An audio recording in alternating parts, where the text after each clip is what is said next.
Sir, ಒಂದು ವರ್ಷದಿಂದ ಇಲ್ಲಿವರೆಗೂ ಅಪ್ಪಾಜಿನ ಎಷ್ಟು ಮಿಸ್ ಮಾಡ್ಕೊಂಡ್ರಿ ಸರ್? ಭಾಳ ಕಷ್ಟ ಸರ್.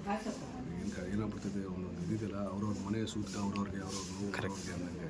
ಕರೆಕ್ಟ್. ಪ್ರತಿಯೊಬ್ಬ ಮನುಷ್ಯನಿಗೂ first hero is a father. So ಪ್ರತಿಯೊಬ್ಬ ಮಕ್ಕಳಿಗೂ ಅವ್ರ ತಂದೆಯೇ ಅವ್ರ ಹೀರೋ. ಸೊ ನಮ್ಮ ತಂದೆಯವ್ರು ಇದ್ದಾಗ ಲೆಕ್ಕಾಚಾರನೇ ಬೇರೆ. ತಂದೆಯವ್ರು ಹೋದ ಮೇಲೆ ಇವತ್ತವರೆಗೂ ನಮಗೆ ಹಿಂದೆ ತಿರುಗಿ ಈಗ ಒಂದು ತಿಂಗಳಾಗೈತೇನೋ 15 ದಿವಸ ಆಗೈತೆ ಅನಿಸ್ತದೆ. ಓಕೆ. ನೋಡಿದ್ರೆ 1 ವರ್ಷ ಆಗೋಯ್ತು. ಓಕೆ ಸರ್, ಸಿನಿಮಾ ಇಂಡಸ್ಟ್ರಿಯಿಂದ ಎಷ್ಟು ಸಪೋರ್ಟ್ ಇದೆ ಸರ್ ನಿಮ್ಗೆ ಈಗ? ಸರ್ ಇಲ್ಲ ಸರ್, ಎಲ್ಲ ರೀತಿಯಲ್ಲಿ ಪಾಪ ಎಲ್ಲ ಕಲಾವಿದರಿಂದ ಹಿಡಿದು ಪ್ರತಿಯೊಂದು ಇಂಡಸ್ಟ್ರಿಯಿಂದ, ನಮ್ಮ ಚೇಂಬರಿಂದ ಆಗಲಿ ಪ್ರತಿಯೊಂದು ನಮ್ಮ ತಂದೆಯವರ ಒಂದು ಅಭಿಮಾನದ ಮೇಲೆ ಯಾರೋ ಒಬ್ಬರು ಅಟ್ಲೀಸ್ಟ್ ಒಂದು ತಿಂಗಳಿಗೆ ಒಂದು ಇಬ್ಬರು ಅಟ್ಲೀಸ್ಟ್ ಯಾರೋ ಒಬ್ಬರ ಕಡೆಯಿಂದ ಒಂದು ಅಡ್ಜಸ್ಟ್ ಫಾಲೋವರ್ಸ್. Okay okay. ನಿಮ್ಮ ಕಡೆಯಿಂದ ಏನಾರು ಸೋಷಿಯಲ್ ಸರ್ವಿಸ್ ಅಂತ ಅಪ್ಪಾಜಿಗೆ ಏನಾರು ಮಾಡ್ತಿದ್ದೀರಾ ಸರ್? ಸರ್ ಖಂಡಿತ ಸರ್.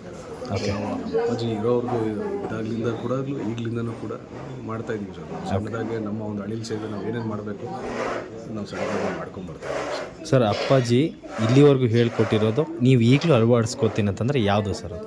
ಸರ್, ಅಪ್ಪಾಜಿ ನಿಮ್ಗೆ ಹೇಳ್ಕೊಟ್ಟಿರೋದು ಅವ್ರು ಇಲ್ಲಂದಾಗಲೂ ನಾನು ಅಳವಡಿಸ್ತೀನಿ ಅನ್ನೋದು ಯಾವುದು sir?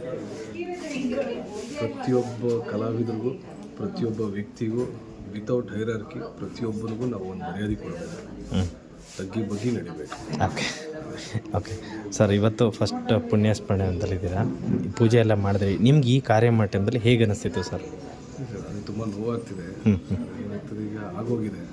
So we have to move on. ಈಗ ನಮ್ಮ ತಾಯಿಯವರಿದ್ದಾರೆ, ಇರ್ತಕ್ಕಂಥದ್ದು ನಮ್ಮ ತಾಯಿಯವರು. ಓಕೆ. ನಾನು ನನ್ನ ತಮ್ಮ ಇಬ್ಬರು. ಓಕೆ. ನಮ್ಮದೇ ಆದಂಥ ಫ್ಯಾಮಿಲಿ. ಸೊ ಇರೋ ನಮ್ಮ ತಾಯಿನ ಎಷ್ಟು ಮಟ್ಟಕ್ಕೆ ಸರ್, ಬಿಸ್ನೆಸ್ ಅಂತ ಈಗ ನೀವೇನು ಸಿನಿಮಾ ಇಂಡಸ್ಟ್ರಿಯಲ್ಲಿ ನೀವು ಇದ್ದೀರಾ, ತೊಡಸ್ಕೊಂಡಿದ್ದೀರಾ, ನೀವು ಸಪ್ರೇಟಾಗಿ ಬಿಸ್ನೆಸ್ ಅಂತ ಏನು ಮಾಡ್ಕೊಂಡಿದ್ದೀರಿ ಸರ್? ಒಂದು ಫಾರ್ಮಾಸ್ಯೂಟಿಕಲ್ಸ್ ಕಂಪನಿ ಇದೆ. ಓಕೆ. ಸ್ಕೂಲ್ಸ್ ಇದೆ. Thank you sir. Thank you sir. Thank you sir.